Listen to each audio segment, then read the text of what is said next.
ข้าวน้ำท่วมแล้วเบิดควมสิเว้ามื้อนี้อีสานบ้านเฮาหลายหม่องหลายบ่อนจมน้ำเฉียบพลันพายุพอดุลหอบฝนแสนหามาลงโทษทันเกิดน้ำออกแกงท่วมนาท่วมบ้านฟังข่าวรายงานสงสารพี่น้องโอ้ยตั้งแต่เกิดจากน้อยจนใหญ่บ่เคยพอฟ้าดินเพิ่นเขียดให้ไผน้อคือโหดติดต่อเลี้ยวบ่พอพ้องวัดว่าโรงเรียนถนนกลางบ้านกลายเป็นลำคลองโรงสีข้าวจมแก่ผู้อ่องลองไฟดับน้ำนองไทยบ้านกินน้ำตาส่งข่าวเอิ้นหาน้ำใจคนไทยบ้านเฮาอยู่ใส่แน่นอ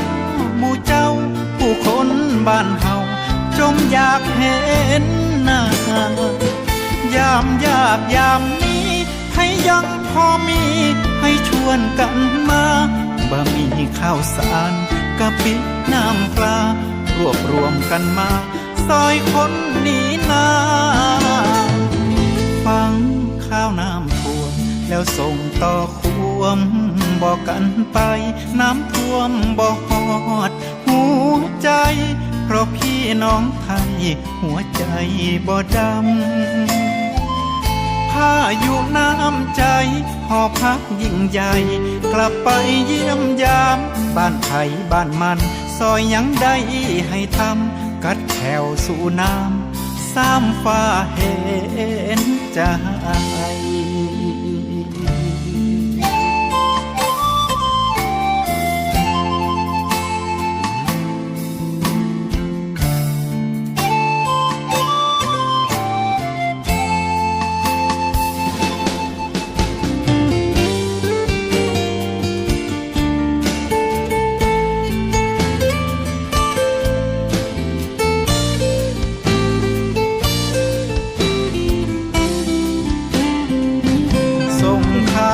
ไปหาน้ำใจคนไทยบ้านเฮาอยู่ใส่แน่นอหมู่เจ้าผู้คนบ้านเฮาจมอยากเห็นหน้ายามยากยามนี้ให้ยังพอมีให้ชวนกันมาบะหมี่ข้าวสารกะปิน้ำปลารวบรวมกันมา